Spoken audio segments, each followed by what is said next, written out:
बहुत खुशी की बात है कि मेरे फॉर्मर बॉस राजदीप सरदेसाई के साथ मुझे पुरस्कार मिला। जतिन दास साहब मंच पे हैं। बहुत बहुत शुक्रिया प्यारे दोस्तों। आपने गौर किया होगा, राजदीप ने एक बात कही थी कि हवा में जहर है। क्या कहा था अभी अभी अरिंदम ने कहा था कि 2014 से पहले ये सब नहीं होता था जो अब होता था। अब व्हाट्सएप ग्रुप्स टूटने लगे हैं। ये दो चीजें अभी अभी आपने सुनी। क्या कभी आप सोचते हैं ऐसा क्यों हुआ है? क्योंकि आपका जो मुख्य धारा का मीडिया है वो दंगाई का किरदार निभाने लगा है। गौर कीजिएगा, अभी एक हफ्ते पहले की बात है। एक पत्रकार एक न्यूज चैनल पर खड़े होकर, एक ऐसा न्यूज चैनल जो इस देश का सबसे धनी आदमी चला रहा है, उस पर खड़े होकर जानते हो क्या कहता है? वो दंगाइयों के फाइनल सॉल्यूशन की बात करता है। आप में से जिन लोगों ने इतिहास पढ़ा है, आप जानते होंगे कि ये फाइनल सॉल्यूशन शब्द हमने कब इस्तेमाल किया था? 1940 में, जब नाज़ियों ने इसी शब्दावली का इस्तेमाल यहूदियों के लिए किया था। और अब एक चैनल पर खड़े होकर एक ऐसा पत्रकार जिस पे कुछ दिनों पहले दंगा भड़काने को लेकर केस दर्ज हुआ है, वो व्यक्ति ये कह रहा था। उसको जायज ठहराने के लिए कई पॉलिटिकल पार्टीज जो हैं वो सामने आई। आपका मीडिया जो है वो आज की तारीख में दंगाई का किरदार निभा रहा है। उसके जरिए जो प्रोपेगेंडा, और वो जो प्रोपेगेंडा व्हाट्सएप ग्रुप्स में देखते हैं, उसके जरिए इस देश की बहुमत को यह समझाया जा रहा है कि आप खतरे में हैं, आपका अस्तित्व खतरे में है। अगर माननीय सत्ता से चले गए तो मुगलों का राज आ जाएगा। मैं आपसे एक सवाल पूछना चाहता हूं। एक देश जिसकी 80% आबादी हिंदू है, इस देश जिसके इतिहास में ढेरों ऐसी दास्तानें हैं जहां इस देश के हैव नॉट्स के साथ अत्याचार हुआ है, लोग 12-12, 13 साल तक जेल में पड़े रहे हैं और 15 साल बाद रिहा हो जाते हैं। कुछ नहीं पता था कि इन्हें क्यों जेल में डाला गया था, सिर्फ इसलिए क्योंकि उनकी एक खास मजहबी पहचान थी। उस देश का मेजॉरिटी को यह समझाया जा रहा है कि तुम खतरे में हो। दिलचस्प बात क्या, मैं आपको बताता हूं। ये जो न्यूज चैनल्स आपको सिखाते हैं वो क्या सिखाते हैं? वो आपको यह सिखाते हैं कि हिंदू खतरे में है। अब आप मुझे बताइए, ऐसा आपने पहले कहां सुना है? 2014 से पहले यही बातें कट्टर इस्लामवादी मध्य पूर्व के देशों में अपनी सत्ता, अपने वर्चस्व को बनाए रखने के लिए अपने फॉलोअर्स को कहते हैं ना, इस्लाम खतरे में। ये बात आप सुनते हैं कि नहीं? यानी कि जिस चीज से आप सबसे ज्यादा नफरत करते हैं, आप उसी के जैसे बनते जा रहे हैं। यह अपने आप में कितनी अजीबोगरीब बात है। मैं फिर आपसे पूछना चाहता हूं, अगर इस देश की जनता को यह समझाया जाएगा कि आप खतरे में हैं, आपको डर के रहना चाहिए, आप खाक तरक्की करेंगे? आप हमेशा एक परिवार में रहेंगे, आपको डराया जाएगा कि आप खतरे में हैं, आप डर में हैं, आप कहां तरक्की करेंगे? और क्या यह इस देश की सेहत के लिए बेहतरीन है, अच्छा है कि आपको हमेशा डरा कर रखा जाए? मैं आपको एक मिसाल देना चाहता हूं। अरिंदम ने यह कहा कि मैं बहुत फिल्मों में मेरी दिलचस्पी है।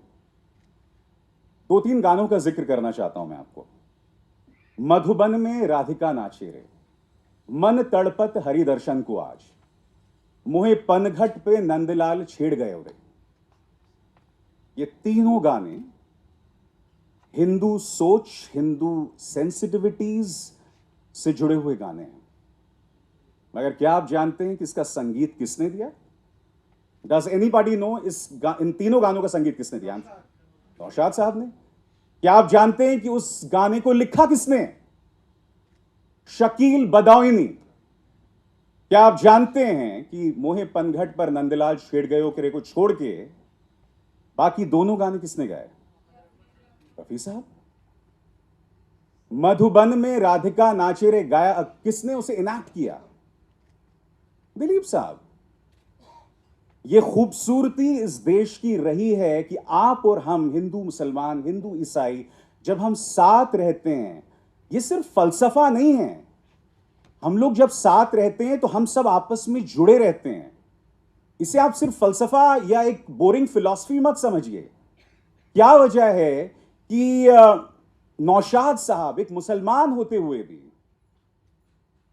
मन तड़पत हरिदर्शन को आज का संगीत दे पाते हैं, शकील बदायूनी उसको लिख पाते हैं, दिलीप कुमार गंगा जमुना में एक राम भक्त का किरदार निभाते हैं, जावेद अख्तर विजय वर्मा जैसा किरदार स्क्रीन के लिए लिखते हैं, राही मासूम रजा महाभारत लिख डालते हैं उसके डायलॉग्स, और दूसरी तरफ एक निहायत ही अवसरवादी आदमी शुक्ला जी का लड़का मनोज मुंतशिर शुक्ला आदि पुरुष लिखता है। और ये कौन है मनोज मुंतशिर शुक्ला? अभी 3 साल पहले तक वो हिंदू मुस्लिम एकता की वकालत करता था। वो ये तक कहता था कि मैं अगर इलाहाबाद के रहने वाला हूं, अगर आप मेरे शहर का नाम प्रयागराज कर दोगे तो मानो आप मेरी मां का नाम बदल दोगे। वो ये भी कहता था कि महाराणा प्रताप की सेना में मुस्लिम जनरल होते थे एंड वाइस वर्सा। आज उसे यह महसूस हो गया कि नफरत परोस के चंद्रशेखर आजाद की पहचान को महज तिवारी तक सीमित रख के इन तमाम चीजों से उसको फायदा हो रहा है। अब उसकी बात सुनिए आप। ये अवसरवादी, ये मीडिया, ये आप लोगों को ब्रेन वॉश करके आपका कितना नुकसान पहुंचा रहे हैं आपको अंदाजा नहीं है। एक और छोटी मिसाल देता हूं, वैसे 10 मिनट हो जाए तो घंटी बजा दीजिएगा। आप में से कितने लोगों ने Amar Akbar Anthony cinema hall में देखी? Can I have a show off hands? ठीक है। और आप में से कितने लोगों ने जब बचपन में जब ये फिल्म आई थी, आपको याद है हम लोग जब बचपन में खेला करते थे इस फिल्म पे, तो वो गाना है अमर अकबर एंथनी, तो सभी दोस्तों में लड़ाई होती थी कि यार एंथनी गोंजाल्विस कौन बनेगा। ये नहीं कहा जा रहा है कि भाई आज की तारीख में इमेजिन करिए अमर अकबर एंथनी रिलीज हो जाए, ट्विटर पर ट्रेंड होगा Hindu for Amar. This will happen. Amar अगर एंथनी गोंजाल्विस की पिटाई कर देगा तो पता चला कोई इंस्पायर होके 2-3 चर्च को तोड़ाएगा। हम इस दौर में जी रहे हैं। वो अमर अकबर एंथनी का अमिताभ बच्चन का कौन सा डायलॉग था? हाँ,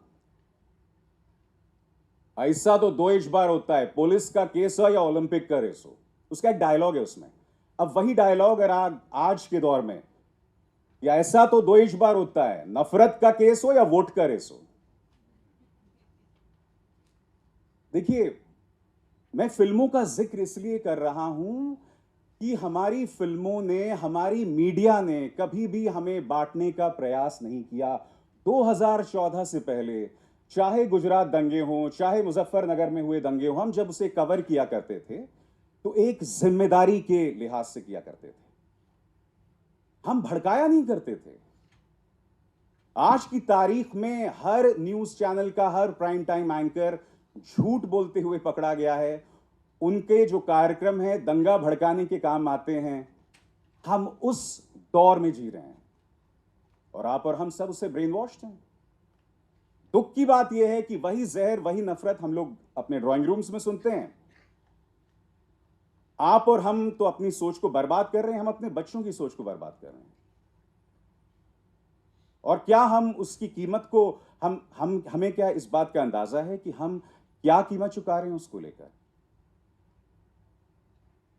राजदीप अब है नहीं तो ऑब्वियसली मैं बोल नहीं सकता हूं, वो बैलेंस आउट कर रहे थे। No sir, there is no balancing out. There can not be neutrality between, मतलब अत्याचारी और पीड़ित के बीच में बैलेंस क्या है भाई?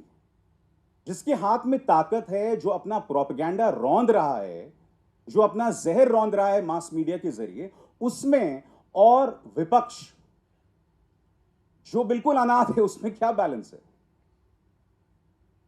मेरा सिर्फ यही कहना है कि मीडिया कम से कम अपना काम करे, सत्ता से सवाल करे और दंगाई बनने का किरदार बंद करे। क्योंकि you know, how many of you know of the radio Rwanda? Rwanda देश में, जिन लोग नहीं जानते हैं, रवांडा में एक रेडियो होता था।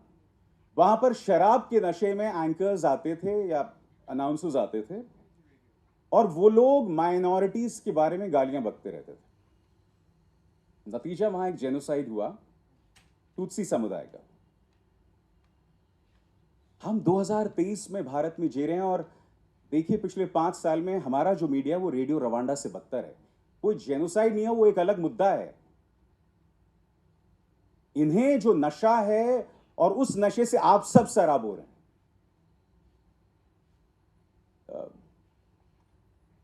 मुझे वो किशोर दा का गाना याद आता है। किशोर दा का एक गाना है,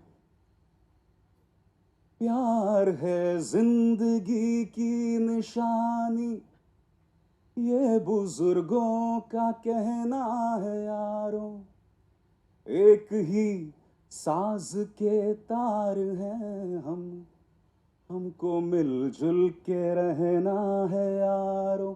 हे सोचो कल क्या थे, देखो अब क्या हो, तुमको लेना डूबे कहीं अपनी ये लड़ाई। क्या बात कही है बॉस ने यार। And this was a black and white film.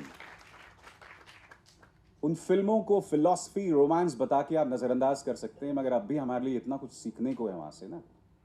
इसलिए मैं कहने को एक जर्नलिस्ट हूं, कहने को यूट्यूब के जरिए उसी नफरत के खिलाफ बोलते रहता हूं, मगर मेरा आखिरी ठिकाना वो फिल्में किशोर दा, एस.डी. बर्मन, नौशाद ही रहते हैं। और आप भी वही कीजिए, क्योंकि उम्मीद की किरण वहीं से दिखाई देती है। शुक्रिया। Thank you so much. Wow.